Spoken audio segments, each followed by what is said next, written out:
प्यारे बच्चों नमस्कार। We are going to start new chapter 9 NCERT class 10th that is some application of trigonometry. कुछ books में आपने हाइट एंड डिस्टेंस के नाम से भी पढ़ा होगा, बट हम एनसीईआरटी की बातें कर रहे हैं तो एनसीईआरटी में किस नाम से बता रखा है, सम एप्लीकेशन ऑफ ट्रिग्नोमेट्री।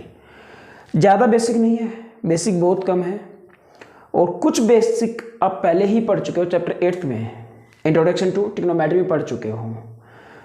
अगर मैं कुछ बेसिक्स की बातें करना चाहूँ तो यहाँ पर 5 टाइप के ही बेसिक रहेंगे। 5 चीज़ें पढ़नी होंगी। Trigonometry ratio, trigonometry values, sine 30 क्या होगा, कोस 30 क्या होगा, टेन 30 क्या होगा, या 45 क्या होगा, 60 क्या होगा, line of site, angle of elevation and angle of depression. Angle of elevation क्या होगा, जो ऊपर की साइड बनेगा। एंगल ऑफ डिप्रेशन क्या होगा, जो नीचे की साइड बनेगा।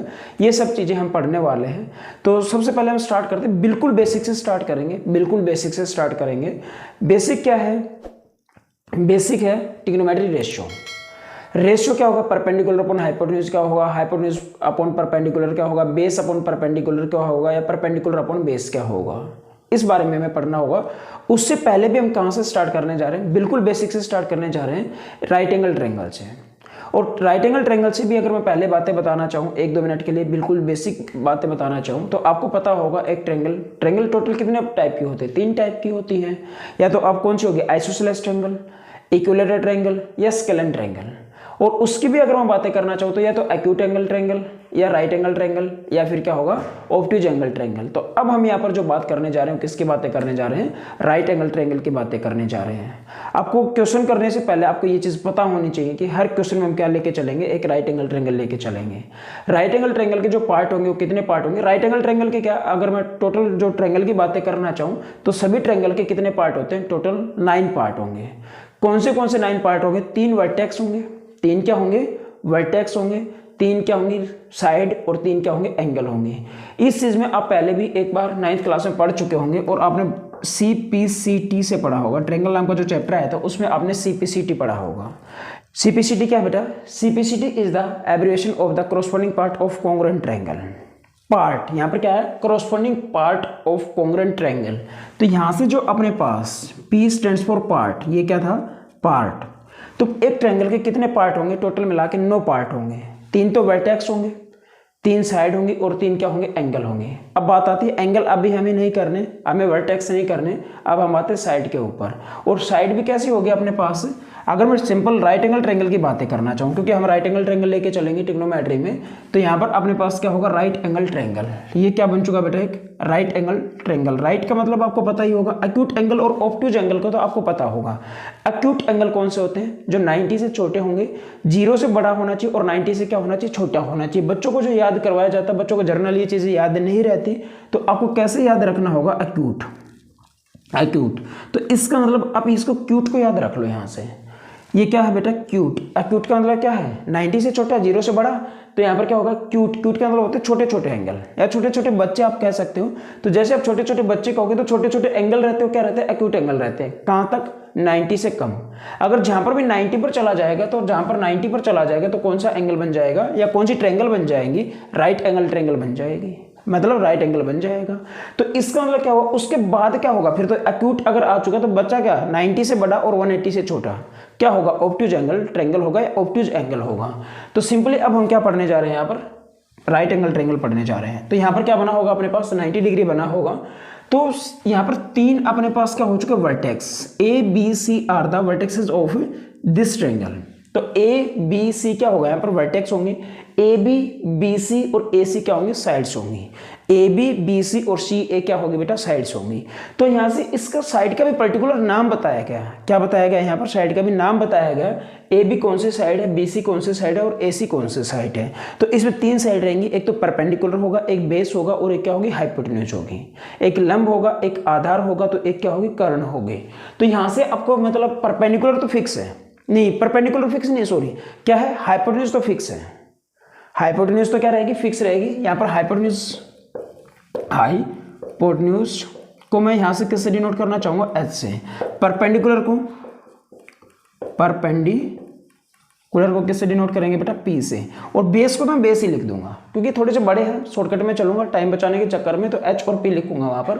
तो यहाँ पर अपने पास जो हाइपोटेन्यूज रहेगा वो तो क्या रहेगा, बड़ा रहेगा। सबसे पहले आपको ट्रायंगल पार्ट के बारे में पता चल गया, उससे पहले आपको क्या पता होना चाहिए, ट्रायंगल की डेफिनेशन भी पता होनी चाहिए। Sum of the any two sides is always greater than the third side. जो ट्रायंगल की डेफिनेशन होगी वो क्या होगी, sum of the any two sides is always greater than the third side. तो ट्रायंगल की डेफिनेशन होगी तो एक चीज बता दो ना, हाइपोटेन्यूज हमेशा क्या होगी, सबसे बड़ी होगी, क्योंकि इन दोनों का सम करूं तो वो क्या होगा, बड़ा होगा। इन दोनों का सम करूंगा तो क्या होना चाहिए था, इससे बड़ा होना चाहिए, और इन दोनों का सम कर दूं तो ये क्या होना चाहिए, इससे बड़ा होना चाहिए। तो हाइपोटेन्यूज तो राइट एंगल ट्रायंगल में क्या रहेगी, सबसे बड़ी होगी। उसके बाद आती है परपेंडिकुलर बेस की बात। किसकी आती है, परपेंडिकुलर, और परपेंडिकुलर के साथ क्या रहेगा, बेस रहेगा। अब बच्चों को ज्यादा कंफ्यूजन ये रहता कि बच्चे जनरली इसको बेस मान के चलते हैं और ये परपेंडिकुलर मान के चलते हैं। 90% अगर मैं बच्चों की बातें करना चाहूं तो यहां पर क्या होगा, ये इसको बेस मानेंगे और इसको क्या मान लेंगे, परपेंडिकुलर मान लेंगे। जनरली ये ठीक भी रहता है। कब ठीक रहता है, जब तक एंगल हमें नहीं पता। लेकिन जैसे ही अगर अपने पास एंगल चेंज होता था तो परपेंडिकुलर और बेस भी क्या हो जाएगा, चेंज हो जाएगा। जैसे ही मैंने क्या बताया, जैसे ही एंगल चेंज होगा वैसे ही अपने पास क्या होगा, परपेंडिकुलर और बेस आपस में क्या हो जाएंगे, चेंज हो जाएंगे। अगर मैं बातें करना चाहूँ इस क्वेश्चन की, तो इस ट्रायंगल की बातें करना चाहूँ तो इस ट्रायंगल के अगर मैं ये एंगल कह दूँ थीटा है अपने पास, तो अब ये जो बन जाएगा ना अपने पास, जो बीसी होगा वो क्या होगा, परपेंडिकुलर होगा। क्या होगा, परपेंडिकुलर होगा। तो ये perpendicular P stands for perpendicular, तो ये परपेंडिकुलर होगा तो ये क्या बन जाएगा, बेस बन जाएगा। आपको ये चीज ध्यान रखनी होगी कि जो एंगल के सामने वाला हमेशा क्या होगा, परपेंडिकुलर होगा। 90 के सामने वाला क्या होगा, हाइपोटेन्यूज होगा। तो बचा क्या है, एक ही बचा, वो क्या होगा, बेस होगा।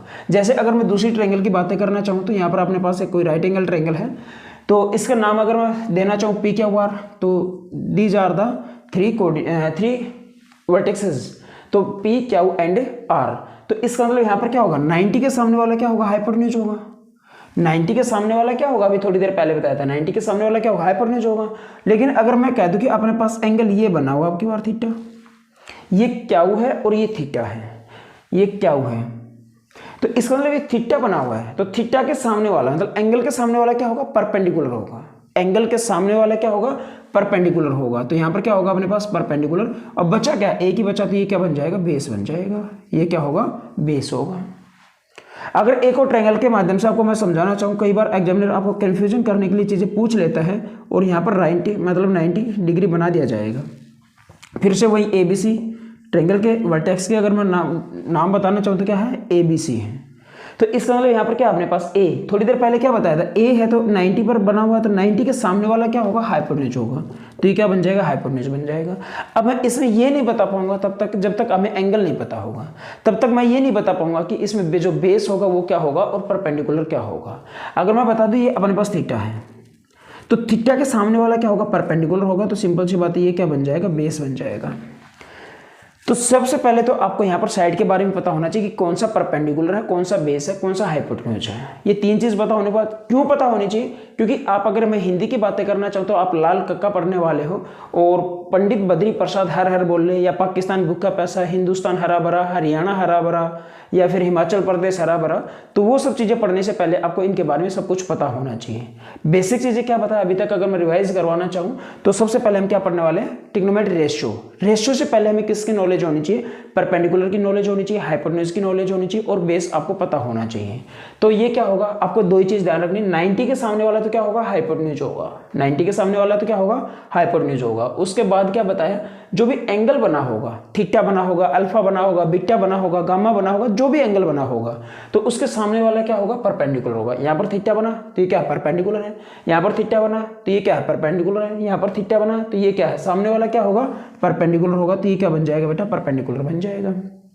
तो ये चीजें हैं। अब आते हैं trigonometry ratio, sign cos ten. अच्छा, मैं ये एज्यूम करके चल रहा हूं कि आपको ट्रिग्नोमेट्री आप पहले पढ़ चुके होंगे। इंट्रोडक्शन टू ट्रिग्नोमेट्री में आपने sign cos ten trigonometry ratio पढ़े होंगे। कितने होंगे, 6 होंगे। साइन कोस टेन, साइन का रेसिप्रोकल क्या होगा, कोसेक होगा, कोस का क्या होगा, सेक होगा, और सीकेंट का क्या होगा, मतलब कोट का क्या होगा, टेजेंट होगा। तो sine cos tan, secant, cosecant और टेजेंट आप पढ़ चुके होंगे। Sine cos tan, sine cos tan, secant, cosecant and cotangent, tan नहीं कोटेजेंट आप पढ़ चुके होंगे पहले। तो अब उसी फॉर्मूले पर आते हैं, जो फॉर्मूला आप पहले पढ़ा भी होगा, नहीं पढ़ा होगा तो आपसे एक दो ट्रिक और बताई जाएगी याद करवाने की, तो आप उसे आराम से याद रख सकते हो। क्या है, सोना चांदी तोले, पंडित बद्री प्रसाद हर हर बोले। अब कुछ जरूरी नहीं कि आप इसी चीज से याद रखो। कुछ बच्चे इसको जो है पाकिस्तान भूखा पैसा हिंदुस्तान हरा भरा से भी याद रखते हैं। पाकिस्तान भूखा पैसा हिमाचल प्रदेश हरा भरा, पाकिस्तान भूखा पैसा हरियाणा हरा भरा, इससे भी आप याद रख लो। इससे याद ना रखो तो कोई अपनी ट्रिक भी बना सकते हो, जो मन करे। पंजाब में किसकी सरकार आ गई? भगवत मान की सरकार आ गई। कहाँ पर आ गई? पंजाब में आ गई। हर हिंदुस्तानी भगवत मान की तरफ देख रहा है, इससे भी याद रख सकते हो अगर आपको थोड़ा बहुत राजनीति में इंटरेस्ट है तो। अगर इसे याद ना रखो तो आप जो है ना भाग पुष्पा भाग, पुष्पा का डायलॉग, एक पुष्पा फिल्म का डायलॉग काफी प्रसिद्ध हुआ था, उससे भी आप याद रख सकते हो। तो जो है ना हर हिंदुस्तानी को पुष्प मतलब जो है ना जो भी कहना चाहो, मतलब हर हिंदुस्तानी को जो भाग गई, पुष्पा भी पुष्पा थी, हर हिंदुस्तानी को भाग गई, इस टाइप से भी आप उस चीज़ को याद रख सकते हो। बट मैं जो याद करवाने जा रहा हूँ, जो एक ट्रिक के माध्यम से आपको बताने जा रहा हूँ, वो बड़ी आसान रहेगी। और बड़ी आसान इसलिए रहेगी कि आपको चुटकियों में फिर जो है ना आप मतलब सब कुछ बता पाओगे। क्या कहना चाह रहा है? सबसे पहले तो ये चीज़ तो आपको पता ही होगा, ये साइन होगा, ये कोस होगा, तो ये क्या होगा? टेन होगा। तो यहाँ पर क्या है? एक राइट एंगल ट्रायंगल बनाओ। सबसे पहले क्या है? ये अपने पास एक राइट एंगल ट्रायंगल है। राइट एंगल ट्रायंगल की बातें करना चाहूँ, थोड़ी सी अजीब सी बन चुकी, अच्छी सी बना दो थोड़ी सी, ताकि आपको फील आए। तो we have a right angle triangle, right angle at B. तो राइट एंगल कहाँ पर बना? बी के ऊपर बना हुआ है। अगर मैं इस एंगल को थीटा मान के चलूँ, इसको क्या मान के चलूँ? थीटा मान के चलो, तो थीटा के सामने वाला क्या होगा? परपेंडिकुलर होगा। ये क्या होगा अपने पास? 90 के सामने वाला हाइपोटेन्यूज होगा। तो सिंपल सी बात है, ये क्या होगा? बेस। मैं बेस को बेस लिख रहा हूँ क्योंकि यहाँ पर भी बी है, तो यहाँ पर बी नहीं लिख पाऊंगा, क्योंकि सिंपल सी बात है क्या होना चाहिए? यहाँ पर अलग होना चाहिए, तो ये क्या लिख दिया मैंने? बेस लिख दिया। तो अब एक चीज बता दो ना यहाँ पर, अब परपेंडिकुलर और बेस में कौन सा बड़ा है? मैं लेंथ की बात नहीं कर रहा, मैं सिंपल अल्फाबेट्स की बात कर रहा हूँ। वो तो कौन सा भी परपेंडिकुलर और बेस कौन सा भी छोटा बड़ा हो सकता है, लेकिन मैं किसकी बातें कर रहा हूँ? मैं अल्फाबेट्स की बातें करना चाह रहा हूँ यहाँ पर। तो परपेंडिकुलर, पर पेन डी कुलर, और बेस कौन सा छोटा है? बेस छोटा होना चाहिए। परपेंडिकुलर 1 2 3 4 5 6 7 8 9 10 बहुत है, और इसमें कितना है? 1 2 3 4 है। तो बेस क्या होगा यहाँ पर? छोटा। मैं फिर बार बार में बता रहा हूँ, लेंथ की अभी एक्चुअल बात नहीं कर रहा मैं, लेंथ छोटी बड़ी हो सकती है, मैं अल्फाबेट के अकॉर्डिंग बातें कर रहा हूँ यहाँ पर। बेस क्या? छोटा है, और परपेंडिकुलर क्या है? बड़ा है। बेस क्या है? छोटा है, और परपेंडिकुलर क्या है? बड़ा है। तो हाइपोटेन्यूज क्या मानते हैं? ये एक बाप के दो बेटे हैं, एक बाप के क्या है? दो बेटे हैं। एक का नाम क्या है? बड़े वाले का नाम क्या है? परपेंडिकुलर, और छोटे वाले का नाम क्या है? बेस है। बड़े वाले का नाम क्या है? परपेंडिकुलर, और छोटे वाले का नाम क्या है? बेस है। और उनके पापा का नाम क्या है? हाइपोटेन्यूज है। उनके जो पापा का नाम है वो क्या? हाइपोटेन्यूज है। इस कहानी से आप आराम से याद रख सकते हो। कैसे याद रखोगे? इन दोनों भाइयों की, परपेंडिकुलर और बेस की, आपस में क्या होगी? लड़ाई होगी। इन दोनों भाइयों की आपस में क्या होगी? लड़ाई हो गई। तो लड़ाई होती, परपेंडिकुलर किसके पास चला गया? अपने पापा के पास चला गया। बड़े वाला बेटा किसके पास चला गया? हाइपोटेन्यूज के पास, मतलब अपने पापा के पास चला गया। तो सबसे पहले तो क्या आएगा? साइन, फिर क्या आएगा? कोस, फिर क्या आएगा? टेन। ये चीज तो आपको पता ही होगा, साइन कोस और टेन। अब साइन सबसे पहले परपेंडिकुलर, बड़े वाला बेटा किसके पास गया? पापा के पास। तो पी अपॉन क्या हो चुका? एच हो चुका, पी अपॉन एच। उसके बाद पापा ने क्या बुलाया? छोटे वाले को बुलाया। अब छोटे वाले कहाँ चला गया? अपने पापा के पास, क्योंकि छोटे एक बाप है, बाप का नाम क्या? हाइपोटेन्यूज है। दो बेटे हैं, एक तो बड़े वाला बेटे का नाम क्या? परपेंडिकुलर, और छोटे वाले बेटे का नाम क्या? बेस है। अब छोटे वाले को बुलाया, किसने बुलाया? पापा ने। तो कहाँ चला गया? बेस। कहाँ चला गया? बेस। कहाँ चला गया? अपने पापा के पास। Base upon hypotenuse. अब दोनों को समझाया बुझाया, नहीं माने, तो आपस में पापा ने क्या डिसाइड किया? पापा ने डिसाइड किया कि बेटा आप अपने आप में ही सुलझा लो बातें, आप अपने आप में ही क्या कर लो? बातें करके अपने मैटर को सुलझा लो। तो इसका मतलब अब जो है ना, दोनों अपने अपने जगह पर आ गए। छोटे वाले तो आपको पता ही कितने अकड़ू रहते हैं, थोड़े बहुत। अगर आपके घर में अगर छोटे बच्चों में जल्दी से नहीं मानते, बड़े कोई झुकना रहता है, तो फिर बड़े वाला क्या करता है? छोटे वाले के पास जाता है सॉरी बोलने के लिए। तो इसका मतलब क्या होगा? बड़े वाला मतलब बड़े वाला परपेंडिकुलर किसके पास जाएगा? छोटे वाले के पास, बेस। तो क्या बन जाएगा? P अपॉन बी बन जाएगा। सेम वही कहानी, P upon H, P upon H, B upon H, B upon H, और P अपॉन बी। तो यहाँ पर भी क्या होगा? P अपॉन क्या बन जाएगा? B बन जाएगा। तो कुछ ज़्यादा मुश्किल नहीं है।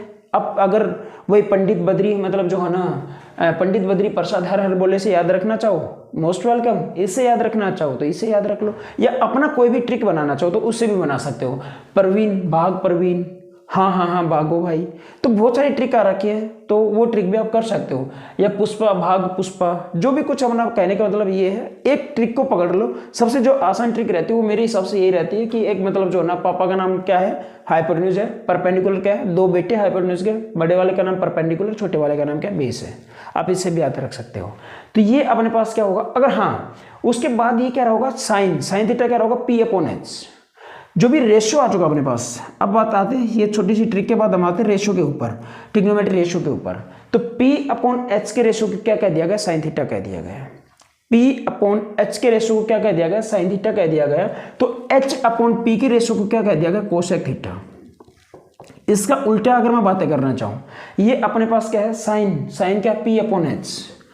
साइन थीटा क्या है, P अपॉन एच, मतलब परपेंडिकुलर और हाइपोटेन्यूज के रेशियो को क्या कह दिया गया, साइन थीटा कह दिया गया है। तो H अपॉन, जब भी कोई रेशियो बनेगा, जब भी कोई चीज आएगी तो उसका कोई ना कोई नाम तो जरूर होगा। इस दुनिया में ऐसी कोई चीज ही नहीं है जिसका कोई नाम ना हो। अब किसी को भी सपोज कर लो, आप जहां पर भी बैठे हो चारों तरफ देख लो, जहां पर अगर इस मतलब हवा हमने देखी नहीं होगी लेकिन उसका भी नाम है। कहने का मतलब कोई भी इस दुनिया में कोई भी चीज आई होगी तो उसका कोई ना कोई नाम जरूर रहा होगा। तो राइट एंगल ट्रायंगल आई होगी, और राइट एंगल ट्रायंगल आने के बाद इनका रेशियो भी तो आया होगा, साइड भी तो आई होंगी, साइड का रेशियो भी तो आया होगा। तो जैसे परपेंडिकुलर और हाइपोटेन्यूज का रेशियो आया होगा तो उसका नाम क्या दिया गया होगा, साइन नाम दिया गया होगा। और एंगल थीटा है तो यहाँ पर क्या कह दिया गया, साइन थीटा। उसके बाद अगर मैं कोसेक थीटा, इसका उल्टा क्या होगा, एच अपॉन पी। कोई दूसरा पर्सन आया होगा, उसने उल्टा करके देखा होगा, एच अपॉन पी किया होगा, हाइपोटेन्यूज अपॉन परपेंडिकुलर किया होगा, तो उसका नाम क्या बता दिया गया, कोसेक थीटा बता दिया गया कि आज के बाद हम जो है ना कोसेक थीटा से इसको पहचानेंगे, जो भी इसका रेशियो रहेगा एच अपॉन पी का। कोई तीसरा आदमी आया होगा, उन्होंने इसकी मल्टीप्लाई करके देख लिया होगा, या उन्होंने ही मल्टीप्लाई करके देख ली होगी। तो जैसे इनको मल्टीप्लाई किया गया होगा, फर्स्ट इक्वेशन को और सेकंड इक्वेशन को मल्टीप्लाई किया गया होगा, तो साइन थीटा मल्टीप्लाई में cosec theta, sign theta multiply में क्या होगा बेटा, कोसेक थीटा। किसके इक्वल होगा, P अपॉन एच, और मल्टीप्लाई में क्या होगा, H upon P, H upon में P से P क्या हुआ, कैंसिल आउट हुआ, H से H क्या हुआ, कैंसिल आउट हुआ, तो क्या बच गया 1। तो इसका मतलब क्या हुआ, साइन थीटा मल्टीप्लाई में cosec theta is equal to क्या होगा, 1। और यहाँ पर ये मल्टीप्लाई में तो कहाँ जाएगा, डिवाइड में। यहाँ पर ये कोसेक थीटा अगर मल्टीप्लाई में तो कहाँ जाएगा, डिवाइड में जाएगा। तो इसका मतलब क्या होगा, अपने पास sine theta is equal to 1 upon में क्या होगा, कोसेक थीटा। 1 अपॉन में क्या होगा, कोसेक थीटा होगा। तो यहाँ से आप कह सकते हो कि मैं ये चीज़ क्यों बताई, क्योंकि अब इसके रेसिप्रोकल पढ़ने होंगे, हमें उल्टा पढ़ना होगा। साइन का उल्टा क्या होगा, उल्टा का मतलब P अपॉन एच का उल्टा क्या होगा, H upon P. B upon H का उल्टा क्या होगा, H अपॉन बी। और P अपॉन बी का उल्टा क्या होगा, मतलब बेस अपॉन परपेंडिकुलर होगा। तो ये आया कहाँ से, बिल्कुल सेम वही कहानी आ गई। तो साइन थीटा का उल्टा, या आप रेसिप्रोकल कह सकते हो, क्या होगा, 1 अपॉन कोसेक थीटा होगा। तो कोसेक थीटा, साइन का क्या होगा उल्टा, कोसेक थीटा। तो कोसेक थीटा क्या होगा अपने पास, H अपॉन पी होगा, H अपॉन पी। उसके बाद मतलब B अपॉन एच को, B अपॉन एच का रेशियो निकाला होगा तो उसको क्या कह दिया गया था, कोस थीटा नाम दे दिया गया था। तो H अपॉन बी का रेशियो, भाई पापा भी तो छोटे बच्चे के पास जा सकता है, तो इसका मतलब क्या होगा यहाँ पर H अपॉन बी, तो उसका नाम क्या दे दिया गया, सेक थीटा। तो सेक थीटा क्या होगा, H अपॉन बी, H अपॉन में B, इसका उल्टा हो जाएगा। टेन थीटा का उल्टा क्या होगा, अगर P अपॉन बी है तो B अपॉन P भी तो हो सकता है, बेस अपॉन परपेंडिकुलर भी तो हो सकता है। तो इसका मतलब क्या होगा, टेन थीटा का उल्टा क्या होगा, कोट थीटा होगा, या रेसिप्रोकल भी कह सकते हो। तो ये जो है ना, बार बार में आपको ये तीन चीज ही याद रखनी होंगी, ये तीन ही आपको साइन कोस और टेन के बारे में ही याद रखना होगा। अगर मैं वैल्यू की बातें करना चाहूँ तो भी साइन कोस टेन की याद रखनी होगी, और रेशियो की बातें करना चाहूँ तो भी साइन कोस टेन का रखना होगा। अगर आपको साइन कोस टेन का पता है तो आपको सीकेंट, कोसिकेंट और कोटेजेंट का तो आप आराम से बता सकते हो। जैसे अगर मैं कह दूँ टेन थीटा क्या है, परपेंडिकुलर अपॉन बेस है, तो कोट थीटा क्या होगा, बेस अपॉन परपेंडिकुलर हो जाएगा। ऐसा समझ नहीं है। अगर मैं थोड़े से हिंट के माध्यम से अगर आपको बताना चाहूँ, यहाँ से मैं कह दूँ, आप बता दो साइन जो 30 होगा वो कितना होगा, 1/2 होगा। साइन 30 क्या होगा, 1/2 होगा। अभी भी आऊँगा इसके ऊपर, तो पहले एक बार थोड़ा सा एग्जाम्पल देके समझा रहा हूँ कि साइन 30 क्या होगा, 1/2 होगा। तो इसका मतलब क्या हुआ, कोसेक 30 2/1। भाई साइन का उल्टा क्या है, कोसेक, तो इसका 1/2 का उल्टा क्या होगा, 2/1। 1 को लिखो या ना लिखो, तो सिंपल सी बात है, कोसेक 30 क्या होगा, 2 होगा। तो बच्चों को हम तीन ही बात बताते हैं, साइन, कोस और टेन, ये तीन याद कर लो। लास्ट के तीन तो ऑटोमेटिक याद हो जाएंगी। आपको हो सकता है कि 1 सेकंड या 2 सेकंड लगेंगे, आप कन्वर्ट करके आराम से कर सकते हो। कोसेक 30 की वैल्यू याद मत करो, सीकेंट 30, 45, 60 की वैल्यू याद मत करो, कोटेजेंट की याद मत करो, साइन, कोस और टेन।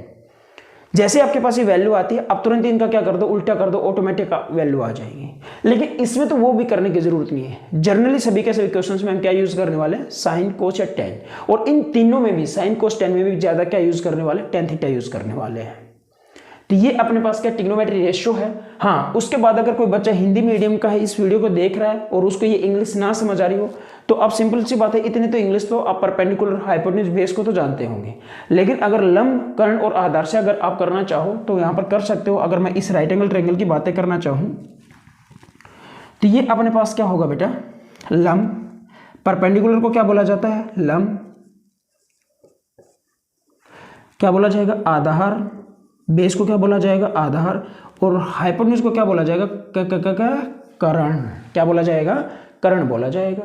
तो ये आप जो है ना बच्चे क्या करते हैं, इसको साइन कोस टेन को, साइन कोस टेन को कैसे करते हैं, लाल, LAL लाल बटे कक्का, KKA। तो इसका मतलब यहाँ पर साइन जो होगा ना वो क्या होगा, लंब बटे कर्ण होगा।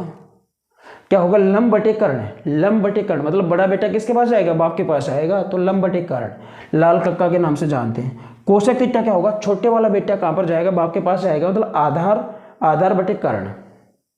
आई बात समझ। अगर मैं टेन की बातें करना चाहूं तो क्या होगा, लंब बटे आधार, मतलब दोनों के दोनों, बड़े वाला किसके पास जाएगा, आधार के पास जाएगा, तो लंब बटे क्या आ जाएगा, आधार आ जाएगा। तो कोई हिंदी मीडियम का हो तो यहाँ पर इससे भी लंब, आधार और कर्ण से भी इस क्वेश्चन को कर सकता है। तो ये अपने पास क्या है, ट्रिग्नोमेट्री रेशियो है। आपको पता होना चाहिए परपेंडिकुलर अपॉन हाइपोटेन्यूज क्या होगा, बेस अपॉन हाइपोटेन्यूज क्या होगा, और परपेंडिकुलर अपॉन बेस क्या होगा। अब आते हैं वैल्यू के ऊपर। वैल्यू किसकी याद रखनी होगी हमें, 0 और 90 की वैल्यू याद नहीं रखनी। बहुत ही कम चांसेस है कि 0 और 90 की वैल्यू आपको आपके इस चैप्टर के अकॉर्डिंग अगर मैं बातें करना चाहूँ तो यूज होगी, बट वो यूज नहीं होगी। सबसे ज़्यादा जो हमें याद रखना होगा वो टेन की याद रखना होगा, लेकिन साइन कोस भी कहीं ना कहीं यूज होता ही मिलेगा आपको। तो साइन कोस और टेन, और साइन कोस और टेन में भी जो याद रखना होगा क्या होगा, 30 डिग्री, 45 डिग्री और क्या होगा, 60 डिग्री होगा। ये ट्रिक इसके आप 8th चैप्टर में पढ़ चुके होंगे, इंट्रोडक्शन टू ट्रिग्नोमेट्री में पढ़ चुके होंगे। मैं डायरेक्टली यहाँ पर वैल्यू बताना चाहूँगा आपको। साइन जो थीटा होगा या साइन 30 जो भी आप कहना चाहो, साइन 30 कितना होगा, 1/2। साइन 45 क्या होगा, 1/√2। और साइन 60 कितना होगा, √3/2, √3/2 साइन। अगर मैं कोस की बातें करना चाहूँ, कोस 30 इसका उल्टा ही तो होगा, ये तो आपने भी पढ़ा होगा। तो sine 90 minus theta, sine 90 minus theta जो होगा वो क्या होगा, कोस थीटा होगा। तो इसका मतलब साइन का उल्टा ही क्या होगा, कोस होगा। ये एक दूसरे के क्या होंगे, साइन किस में चेंज होगा, कोस में चेंज होगा। कोस किस में चेंज होगा, साइन में चेंज होगा। कब चेंज होंगे, जब इन दोनों एंगल का सम क्या आना चाहिए, 90 आना चाहिए। तो इसका मतलब यहाँ पर क्या होगा, 60। तो यहाँ पर क्या आ चुका 30, तो 60 + 30 क्या होगा, 90 होगा। तो ये जो भी अपने पास वैल्यू रहेगी √3/2, तो यहाँ पर भी क्या बन जाएगा, √3/2 बन जाएगा। 45 + 45 कितना होगा, 90। तो ये भी क्या रहेगा, 1/√2 रहेगा। यहाँ पर 30 है तो यहाँ पर क्या है, 60 है, तो 30 + 60 क्या होगा, 90 होगा। तो यहाँ पर 1/2 है तो यहाँ पर भी क्या होगा, 1/2 होगा। साइन का अगर आपको पता है तो कोस का तो आप आराम से बता सकते हो। आपको तो मेन तो साइन की ही मतलब वैल्यू याद करनी होगी। तो ये अपने पास क्या आ चुका, साइन आ चुका, कोस और क्या आएगा, अब टेन आएगा बेटा। तो टेन तो कुछ वही सेम कहानी, ज़्यादा मुश्किल नहीं है। टेन तो कुछ ज़्यादा मुश्किल नहीं है, सिंपल। अगर आपको टेन थीटा की वैल्यू पता हो तो टेन थीटा क्या होगा, साइन थीटा बाई क्या होगा, कोस थीटा होगा। साइन थीटा बाई क्या होगा, कोस थीटा होगा। बट अगर यहाँ पर थीटा की बातें करना चाहो, एंगल की बातें करना चाहो, तो एंगल क्या अपने पास 30 डिग्री है। एंगल क्या अपने पास यहाँ पर 30 डिग्री है। तो tan 30, यहाँ पर क्या होगा, साइन 30। तो यहाँ पर भी क्या होगा बेटा, कोस 30 होगा। तो साइन 30 की वैल्यू क्या है, 1/2। और यहाँ पर कोस 30 की वैल्यू क्या है, √3/2। ये उन सब के लिए है कि कोई एक आधा ऐसा बच्चा हो कि जो 8th चैप्टर ना पढ़ा हो, फर्स्ट टर्म उसने ना पढ़ी हो, सेकंड टर्म में सीधा वो मतलब कवर कर रहा हो मैथ्स को, 9 चैप्टर कवर कर रहा हो, तो ये उनके लिए है। तो 1/2 और डिवाइड में है, डिवाइड में मल्टीप्लाई में कन्वर्ट करना चाहूँगा तो क्या होगा, रेसिप्रोकल होगा। √3/2 का क्या बन जाएगा, 2/√3 बन जाएगा। 2/√3, 2 से 2 क्या हुआ, कैंसिल आउट। तो 1 क्या बन जाएगा, √3 बन जाएगा। तो tan 30 की जो वैल्यू होगी वो क्या बन जाएगी बेटा, 1/√3 बन जाएगी। इसी तरह से अगर मैं अब किसकी बातें करना चाहूँ, tan 45 तो सभी को पता होगा, क्या होगा, tan 45 तो 1 होगा। कैसे 1 होगा, तो यहाँ पर क्या आएगा अपने पास, sin 45 अपॉन क्या होगा, cos 45। sin 45 की वैल्यू क्या है, 1/√2। 1/√2 इज डिवाइडेड बाई cos 45 भी कितना है 1/√2 और दोनों सेम है तो क्या होंगे कैंसिल आउट होंगे तो क्या आ जाएगा 1 आ जाएगा। तो tan 45 की वैल्यू क्या बन जाएगी 1 बन जाएगी। अगर मैं tan 60 की बातें करना चाहूँ तो tan 60 क्या होगा अपने पास tan 60 sin 60 अपॉन क्या होगा cos 60। sin 60 की वैल्यू कितनी है sin 60 क्या होगा √3/2 होगा तो क्या होगा √3/2 अपॉन cos 60 कितना है 1/2। सेम वही कहानी है डिवाइड में है किस में चेंज करना होगा मल्टीप्लाई में चेंज करना होगा तो क्या हो जाएगा नीचे वाले का रेसिप्रोकल हो जाएगा तो √3/2 है तो सिंपल सी बात है 1/2 का उल्टा क्या बन जाएगा 2/1 तो 2 से 2 क्या हुआ कैंसिल आउट हुआ तो 1 को नीचे लिखो या ना लिखो तो सिंपल सी बात है क्या आ जाएगा अपने पास √3 आ जाएगा तो यहाँ पर कितना होगा √3 होगा। बस इस चैप्टर के अकॉर्डिंग बाकी के आपको जो कंसेप्ट रहेंगे जो बेसिक कंसेप्ट रहेंगे ट्रिग्नोमेट्री के वो 8th चैप्टर में समझा रखे हैं वहाँ पर आप वीडियो देख सकते हो। अभी फिलहाल के लिए जो आपको करना होगा वो क्या करना होगा साइन कोस और tan की वैल्यू याद करनी होगी और मोस्ट फ्रीक्वेंसी की बातें करना चाहूँ तो क्या है tan का आपको याद रखना होगा। tan 30 क्या होगा 1/√3 tan 45 1 होगा और tan 60 क्या होगा √3 होगा साइन कोस और tan। तो हम ट्रिग्नोमेट्री रेशियो पढ़ चुके ट्रिग्नोमेट्री वैल्यूज पढ़ चुके। अब अपने पास क्या बचा तीसरा क्या बचा लाइन ऑफ साइट। उसके बाद क्या पढ़ेंगे एंगल ऑफ एलिवेशन और क्या पढ़ेंगे एंगल ऑफ डिप्रेशन पढ़ेंगे। अब पढ़ते line of site. Line of site का मतलब क्या होगा अगर मैं सिंपल की बातें करना चाहूँ तो ये अपने पास क्या है कोई एक हॉरिजॉन्टल लेवल है हॉरिजॉन्टल लाइन है। अगर मैं इसको डॉटेड से रिप्रेजेंट करना चाहूँ तो this point is P and this point is Q। ये क्या अपने पास कोई एक ऑब्जेक्ट है कोई भी ट्री मान लो आप इसको ट्री कह सकते हो तो ये जो पॉइंट है वो क्या है हमने क्या कह दिया इस पॉइंट को क्या नाम दे दिया गया Q नाम दे दिया गया। तो ये जो P-Q लाइन है ना जो P-Q लाइन है ये क्या है लाइन ऑफ साइट है। लाइन ऑफ साइट क्या कहना चाह रही है बेटा लाइन ऑफ साइट कहना चाह रही है कि लाइन ऑफ साइट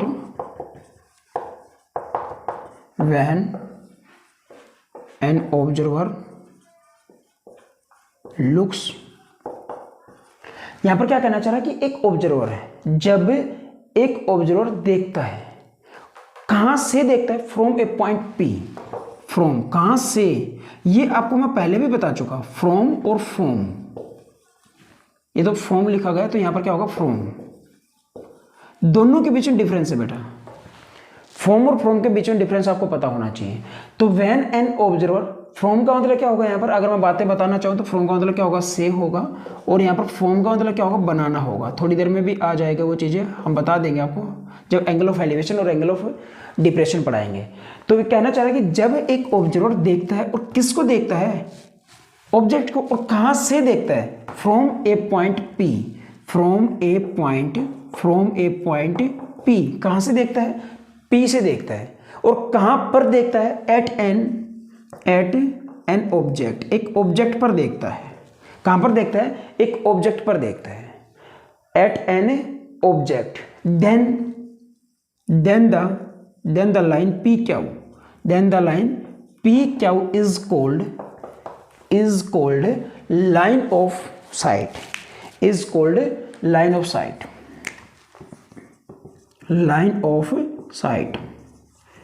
तो ये क्या होगा अपने पास लाइन ऑफ साइट क्या होगी एक इमेजिनरी लाइन होगी। जब एक ऑब्जर्वर देखता है कहां से देखता है एक पॉइंट से और उस पॉइंट का नाम क्या है P और कहां पर देखता है एट एन ऑब्जेक्ट एक ऑब्जेक्ट पर देखता है तब वो ऑब्जेक्ट पर देखता है तब एक लाइन बनती है एक पॉइंट से लेकर तब एक ऑब्जेक्ट को देखता है तो क्या बनती है एक इमेजिनरी लाइन बनती है और उसी लाइन का जो कहा गया और उसी लाइन को क्या कहा गया लाइन ऑफ साइट कहा गया। तो ये अपने पास क्या होगा लाइन ऑफ साइट होगी। आप यहाँ पर साइड में देख भी सकते हो फिगर में देख सकते हो कि लाइन ऑफ साइट क्या होगी अपने पास जब एक ऑब्जेक्ट है और जब एक ऑब्जर्वर उसको देखता है तो तब जो इमेजिनरी लाइन बनती है वो क्या बनती है लाइन ऑफ साइट बनती है। उसके बाद क्या है एंगल ऑफ एलिवेशन और एंगल ऑफ डिप्रेशन। ये अपने पास अब क्या होगा एंगल ऑफ एलिवेशन क्या होगा एंगल ऑफ एलिवेशन और angle of depression.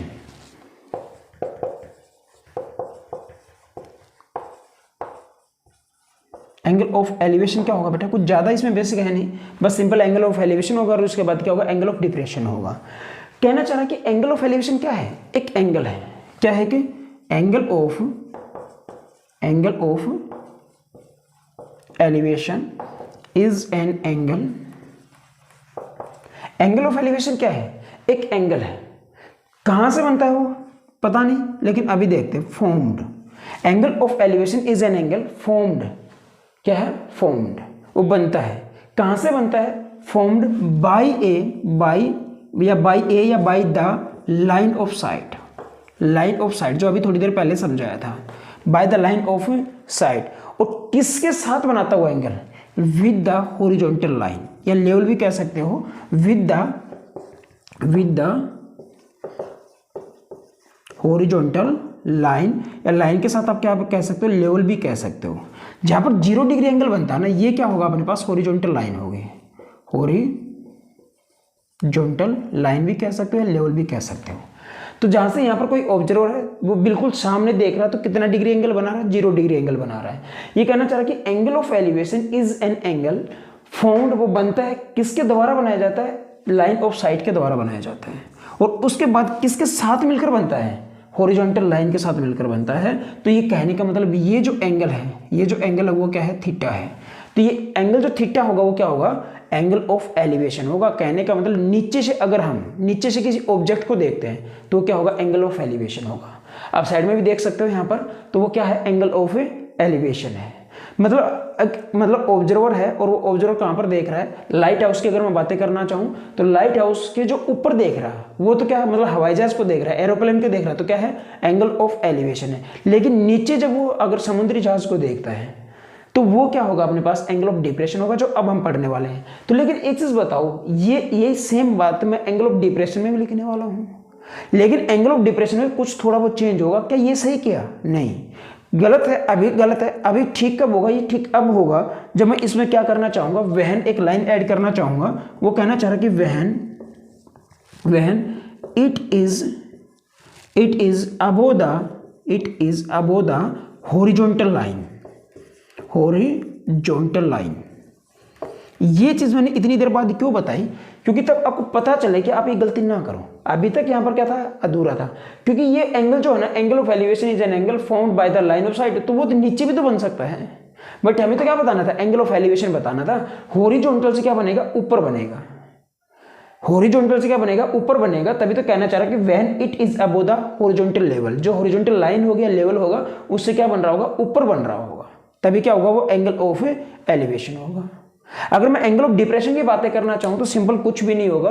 Angle of depression क्या होगा, अब की बार कहां बनेगा, नीचे बनेगा। ये चीज यहां से क्या आएगा अपने पास, angle of depression.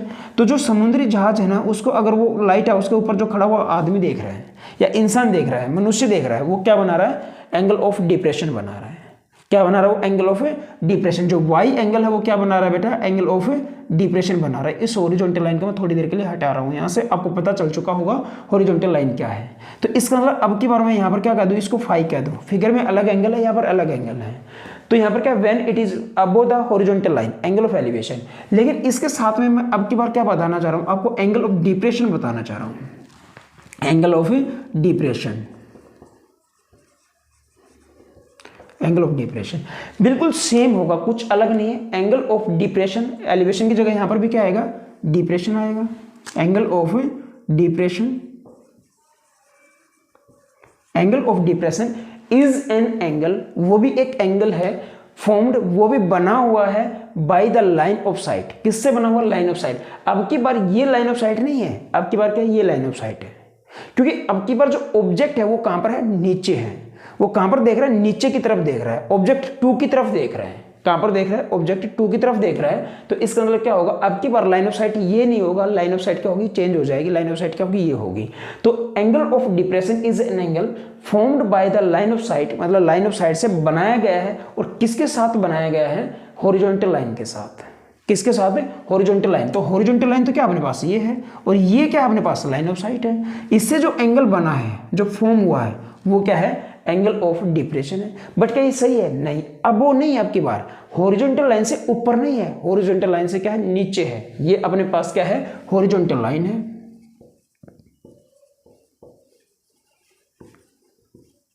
Horizontal line है। तो इससे एंगल जो बना हुआ कहां पर बना हुआ, नीचे की तरफ बना हुआ है। तो यहां पर क्या नहीं आएगा, अब वो नहीं आएगा बेटा, क्या आ जाएगा, यहां पर बिलो आ जाएगा। कहना चाह रहा कि when it is below the horizontal line, जो एंगल ऑफ डिप्रेशन होगा वो क्या होगा, नीचे होगा। सिंपली अगर मैं आपको बताना चाहूँ तो जो एंगल ऑफ एलिवेशन बना होगा वो कहाँ पर बना होगा, ऊपर की तरफ बना होगा, और एंगल ऑफ डिप्रेशन बना होगा वो कहाँ पर बना होगा, नीचे की तरफ बना होगा। ये आपको याद भी करवाने की ज़्यादा जरूरत नहीं होगी मेरे हिसाब से। तो एंगल ऑफ डिप्रेशन, डिप्रेशन का मतलब लोग चलते हैं जहाँ, मतलब डिप्रेशन में चलते हैं, और डिप्रेशन का मतलब चलते हैं तो क्या करते हैं, कुछ ना कुछ गलत ही करते हैं। गलत करने के चक्कर में कहाँ पर जाते हैं, नीचे ही जाते हैं कुछ ना कुछ अपनी सोच के अकॉर्डिंग। तो इसका मतलब आप वहाँ से भी याद रख सकते हो एक तरह से, या कोई भी अपनी ट्रिक बना सकते हो डिप्रेशन की। डिप्रेशन का मतलब क्या रहेगा, नीचे जाना रहेगा। तो इसका मतलब क्या रहेगा अपने पास, एंगल ऑफ डिप्रेशन। और एंगल ऑफ एलिवेशन, एलिवेशन कहाँ पर बनेगा, ऊपर की साइड, डिप्रेशन कहाँ पर बनेगा, नीचे की साइड बनेगा। इस चीज का ध्यान रखोगे यहाँ पर। जब भी एक भी क्वेश्चन है, एक आधा क्वेश्चन ऐसा होगा जो एंगल ऑफ एलिवेशन और एंगल ऑफ डिप्रेशन के बिना होगा। पहले अगर मैं एनसीईआरटी की 3-4 या 4-5 क्वेश्चन की बातें करना चाहूँ तो वहां पर एंगल ऑफ एलिवेशन या एंगल ऑफ डिप्रेशन नहीं है, लेकिन 5th या 6th क्वेश्चन से स्टार्ट हो जाते हैं। बाकी के सभी क्वेश्चन में क्या है, एंगल ऑफ एलिवेशन और एंगल ऑफ डिप्रेशन है। आपको हर क्वेश्चन में वो चीज बताई जाएगी। अभी कुछ 60 to 70% आपको क्लियर हो चुका होगा, लेकिन अभी भी किसी बच्चे को अगर कोई डाउट या क्लियर नहीं हुआ है तो आप एक्सरसाइज में वो 100% कवर कर चुके होंगे। बस इतना थोड़ा सा ध्यान रख लो, लाइन ऑफ साइट ज्यादा यूज नहीं होने वाली। आपको हॉरिजॉन्टल लाइन पता होनी चाहिए। हॉरिजॉन्टल लाइन के ऊपर कितना डिग्री एंगल बना होगा, 0 डिग्री एंगल बना होगा। कितना बताया, 0 डिग्री। हॉरिजॉन्टल लाइन के ऊपर कितना डिग्री एंगल बना होगा, 0 डिग्री एंगल बना होगा। एंगल ऑफ एलिवेशन क्या होगा, जो नीचे से ऊपर की तरफ जा रहा हो, नीचे का इन द सेंस मतलब हॉरिजॉन्टल लाइन से कहां पर जा रहा हो, ऊपर की साइड जा रहा हो। एंगल ऑफ डिप्रेशन क्या होगा, जो हॉरिजॉन्टल लाइन से कहां पर जा रहा हो, नीचे की साइड जा रहा हो। या आप ये भी कह सकते हो जो ऊपर बन रहा है वो क्या है, एंगल ऑफ एलिवेशन है, और जो नीचे बन रहा है वो क्या है, एंगल ऑफ डिप्रेशन है। इतना ही बेसिक है। हमने यहाँ पर 5 चीजें पढ़ी। सबसे पहले ट्रिग्नोमेट्री रेशियो पढ़ा।